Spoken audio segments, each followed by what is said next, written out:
Hi lovely subscribers, I'm sorry it's taken me so long to upload a video. It's been 3 weeks since I've uploaded a video and I feel terrible about it.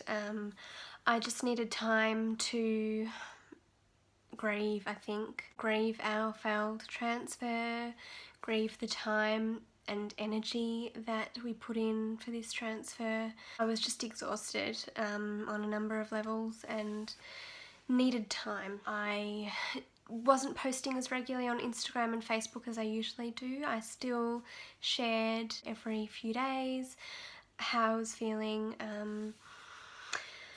I want to share this journey, the good and the bad. Unfortunately, a lot of this journey has been bad. I can't wait to share good news with you guys and give some hope to others. I'm so grateful for people in this community who have given me hope during this difficult, dark time, because that's what I hold on to. I have hard days and I just hold on to that hope. You have to.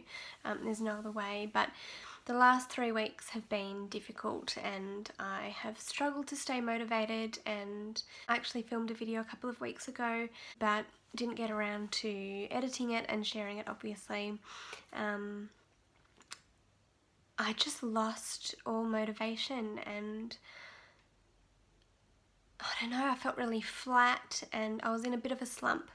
And it's unlike me to be like that, and it was driving me crazy towards the end especially. I'm starting to feel more motivated now and more energized and more positive and more hopeful than I was, but I went through a few weeks there where I was just feeling flat and low. I've had 2 missed miscarriages. It's where you have no signs of a miscarriage but you go in to have an ultrasound and there's no heartbeat anymore. I've had 3 chemical pregnancies and 1 blighted ovum, so 6 miscarriages and 4 failed IVF transfers.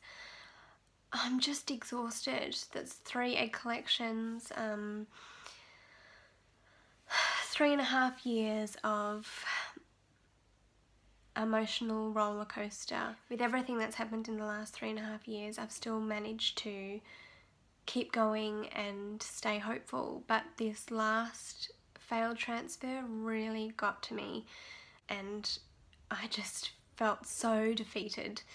If you followed my journey this year, you'll know how positive we were leading into this transfer, which was in September.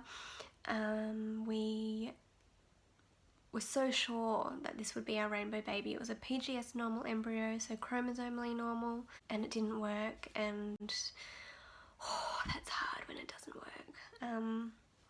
So yeah, I haven't been doing the best, but I'm starting to feel much more like myself, so I'm hoping to continue uploading videos more regularly, get into a bit of a routine. If there are any videos you'd like me to do, please comment down below. I'm going to start getting organised and make a list of videos that I need to do. As I say in a lot of my videos, I do work full time, so it's hard for me to film during the week, so I think I'm going to try and get into a schedule of filming maybe a couple of videos during the weekends and see how I go. I received so many messages from you guys following our failed IVF transfer and I greatly appreciated every one of them. I think it's so important in this infertility struggle to acknowledge that it's okay not to be okay sometimes. You can't be positive all the time. You're only human. And I think I just allowed myself the time to grieve and go through the motions, I guess. It's just exhausting, and a lot of you will relate to that when things just keep not working and not going your way, and you know, sometimes you just need the time to switch off, grieve your losses, grieve the energy that you put in each time, each year that goes by. It feels like it's for nothing. I like to think something positive comes out of each heartbreak, as hard as it is to think like that, but perhaps you know, new discoveries are made. I don't know. I was just feeling very lost, and truthfully I still am a little bit feeling a bit lost, and a bit unsure about the future, my heart is heavy. The fact that it's November and we're still in the same boat. It is not easy leading up to Christmas and the holidays, but the year's not over yet, and even if our rainbow doesn't come along this year, we will still continue to fight next year. My surgery is in 3 weeks, just over 3 weeks. So I'm going to go in to have a laparoscopy and hysteroscopy surgery. They're going to check the state of my tubes, check my uterus for Asherman syndrome, check for hydrosalpingia, I think it's called, where the fluid can build up in the fallopian tubes and cause all kinds of issues. So that surgery is in 3 weeks' time. I'm feeling still anxious about it, but I'm trying not to think too much about it leading up to the surgery. Whatever will be, and I'm just praying for good news to end the year on a high. Well, kind of, not the high that I was hoping for, but ended on good news rather than bad news.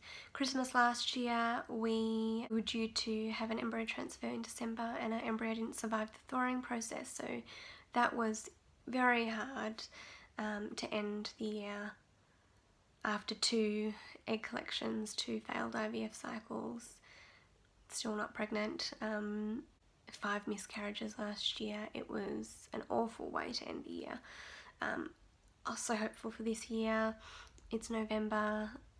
It has not gone the way we had hoped, but it is what it is.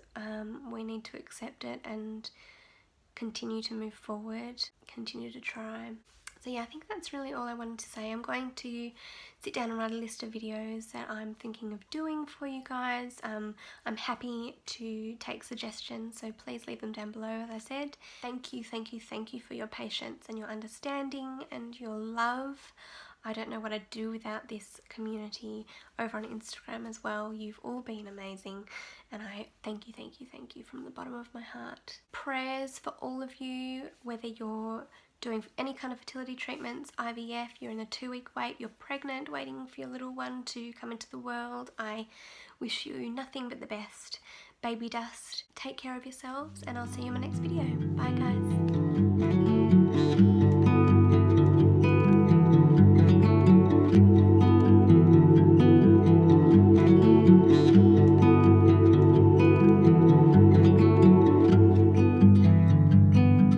I was on fire, our house, our dreams. We were dancing on a wire, reckless it seemed.